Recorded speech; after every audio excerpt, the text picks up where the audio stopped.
dana pajak Indonesia tahun 2022 mencapai 1.716,8 triliun. Sedangkan dana zakat Indonesia termasuk dari zakat mal, sedekah, infak, dan lainnya itu yang dihimpun oleh Basnas amil zakat yakni sebesar 22 triliun. Jumlah ini merupakan jumlah yang sangat besar jika disalurkan dalam bentuk kegiatan-kegiatan sosial. Kalau dana pajak itu sudah memiliki program tersendiri dari pemerintah, tetapi dana zakat ini itu memiliki jumlah yang sangat besar dari tahun ke tahun. Bahkan tahun 2022 ini meningkat sebanyak 50,58% dari tahun 2021. Peningkatan 58% tersebut merupakan suatu bentuk kepedulian yang sangat besar dan kesadaran masyarakat Indonesia terhadap pembayaran zakat. Meskipun di dalamnya itu terdapat zakat mal dan kurban, tetapi kesadaran masyarakat Indonesia, dan Indonesia juga terkenal sebagai masyarakat yang gemar bersedekah, terutama ke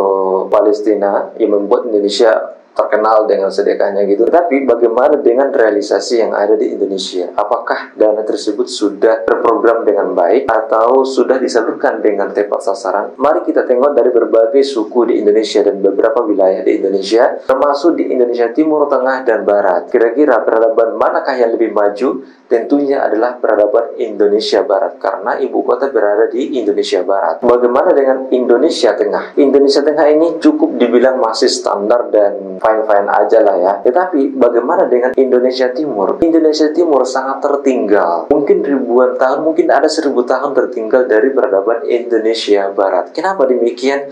Karena alokasi dana ataupun orang-orang yang mengelola dana di Indonesia Timur ini tidak benar, disalahgunakan. Bagaimana dengan dana sosial? Apakah sudah tersalurkan dengan baik di sana? Apakah pemerintah daerah di sana sudah memegang jabatan dan amanah? Beberapa tahun sebelumnya terdengar bahwa pemimpin mereka di Papua itu menyalahgunakan jabatan. Bahkan dalam kegiatannya itu melakukan tindak pidana korupsi. Orang-orang Papua sebenarnya tidak boleh menyalahkan sepenuhnya pemerintah pusat maupun masyarakat Indonesia bahwa kesalahan tersebut dijadikan sebagai alasan untuk merdeka. Tidak, kita harus melihatnya secara universal, komprehensif. Jadi saudara-saudara yang ada di Papua, tentu saja sebagian karena sebagian juga menyadari bahwa kesalahan, kemunduran orang Papua itu bukan hanya disebabkan oleh kapitalis Indonesia, bukan, tetapi orang-orang Papua sendiri, para pengkhianat di antara orang Papua sendiri. Para pengkhianat itu dari mana saja? Kadang orang terdekat kita itulah yang menjadi pengkhianat. Ini bukan sebuah lelucon, ini adalah sebuah fakta yang menarik yang perlu kita ketahui, bahwa sebenarnya para pengkhianat itu bukan hanya orang-orang luar, tetapi bisa jadi di internal orang Papua, orang Tengah, orang Barat, maksudnya Indonesia Barat